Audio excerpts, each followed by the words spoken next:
सोरमोन गाइस सोरमोन रायजो राजाफोर एंड माय डियर जीबी ब्लग फेमिलिज माय डियर युथ्स बे ससियेल मिडियायाव फैनानै सोरबा केन्डिडेटआ UPPL नि सोरबा केन्डिडेटआ जुदि देरहायाब्ला सोरबा गोदोना हासगोन सोरबा आसि दानस'ना लागोन सोरबा ससियेल मिडियायावनो फैया होनग्रा सुबुंफ्रा सोरमोन दिनैनि दिनाव मा खोथा बुङा जाम्बा बुरबक बेबादि खोथाखौ ससियेल मिडियायाव बुंजायो दिनै गावखौनो गाव भेलुलेस बेसलेस गावनि खोथाखौ गाव पालन खालामनो हायै बेखौसो फोरमान होनानै लादों बिदि बुंजायो नामा मोनसे गेमखौ सोर जाम्बानि राव बिलाय आर बेयावनो सिरि थानो नागारै फेक फेथेरसो बुंसिनबावो गोदाव सोराव आरो बिनि अनगायैबो जेननानै जेबोआनो गैला जिर' लासिं बहाय जिर' अपोजिसन पार्टिया एथ' गोरा अपोजिसन पार्टिया जिर' मोनफेरो नामा आरो बेवहाय जेनखांनानै फेथेर बक्सलाबाय थाबावसो मा होनो बेखौ बर'आव बाथ्रा भावाव मा होनो फंसेनो इन ए सिंगल वार्ड मा होनो बेखौ प्रभाब्स जेबोआनो गैला बाव आरो माबा मोनसे सोदोब दिरुनबावदों आरो माबा फैगौ 5 बोसोरनि खोथाखौसो थोबका बात्ता फगाना नैबे प्रेजेंटनिखौ बुंगोर आजकल क्या चल रहा है UPPL जीरो हो गया और आज के बाद UPPL नहीं रहेगा इस दुनिया में दुनिया से गायब हो जाएगा प्रमोद बोरो जी भी उधर दिल्ली में जाएगा वो घर में दिल्ली में जाने का या भागने का प्लानिंग कर रहा है उधर जाकर MP ना लेक्चर देगा पार्लियामेंट में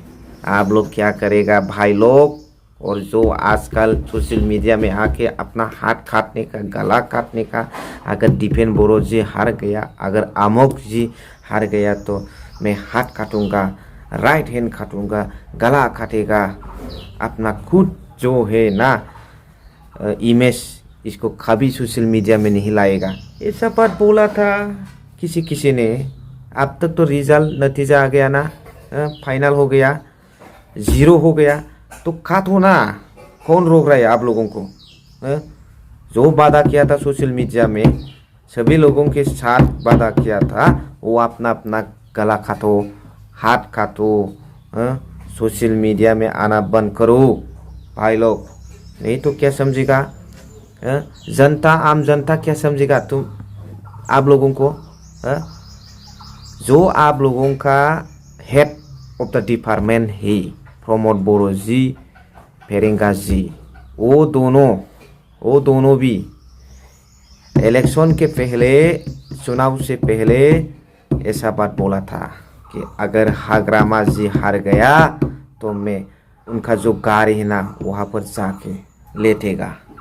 ऐसा बोला था हार गया फेरेंगा जी और अपना जो बात इसको पालन कर पाया उन्होंने तो अपना बात नहीं रख पाया ना तो और प्रमोद बोरो जी क्या बोला था अगर विचार एक संपूर्ण फूली अगर रूपायन नहीं हो पाया तो मैं एक मंत्री के घर में जाकर फांसी लगाकर मर जाऊंगा ऐसा बात उन्होंने भी बोला था कर पाया अपना बात रख पाया उन्होंने भी नहीं ना तो उन लोग जो फॉलोअर्स है UPPL का आजकल जो सोशल मीडिया में बोक रहा है ना उन लोग भी फेरेंगा और प्रमोद बोरो जी को फॉलो किया है प्रमोद बोरो जी अगर झूठ बोल सकता है सोशल मीडिया में आम जनता के साथ फेरेंगा जी अपना बात नहीं रख पाया तो उन्होंने उन लोगों के लिए कौन सा बड़ा बात है उन लोग भी ऐसा ही करेगा तब प्रमोद बोरो बिथां सारा बुंदोंमोन ना बहायबा फासि जानानै थैनो मन्थ्रिनि न'खराव बेखौबो हायाखिसै फेरेंगाया बुंदोंमोन ना हाग्रामा महिलारी सारनि गारियाव बारसोमनानै थैनो बेखौबो हायाखिसै दा बिथांमोन ससियेल मिडियायाव जायफोर बिथांमोना दिनैनि दिनाव गोदोना दानस'नाय आखाइ दानस'नाय ससियेल मिडियायाव फैला जिन्दगी फैला लिरनानै दोन होननानै बुंलायदों नङा होमबा दा बिथांमोना खोथाखौ गावसिनिखौ बोरै लाखिनो मारै गोदोना दानस'नो हानो बोरै आखाइ दानस'नो हानो ससियेल मिडियाआव फैनायखौ बोरै बन्द' खालामनो हानो मानोना बिथांमोननि गुरुआनो फेरेंगा आरो प्रमद बिथां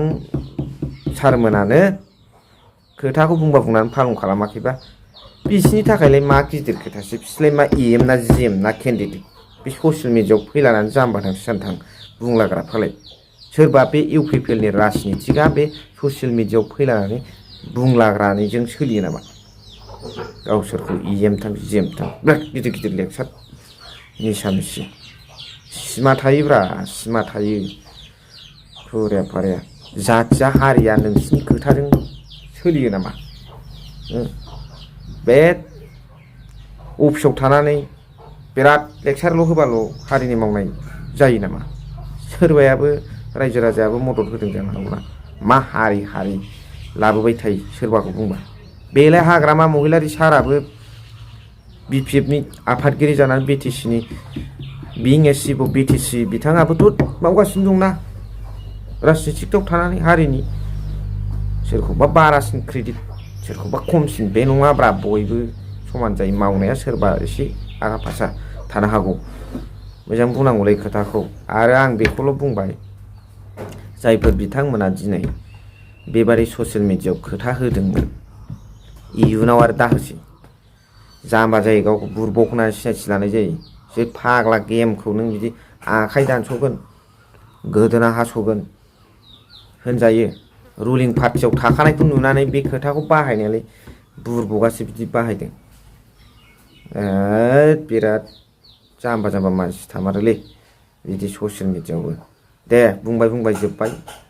आरो बेलाय पलिटिकेल डायलगसो आंनि बिदि होनलायबावदोंसो जाम्बा जासि नोंलाय EM ना GM ना केन्डिडेट ना बबेबा राजनितिक पार्टिनि आफादगिरि जाखो नोंलाय पलिटिकेल डायलग होनोलाय दे जिखुनु रायजो राजाफ्रा बेनि सायाव मा कमेन्ट्स हरो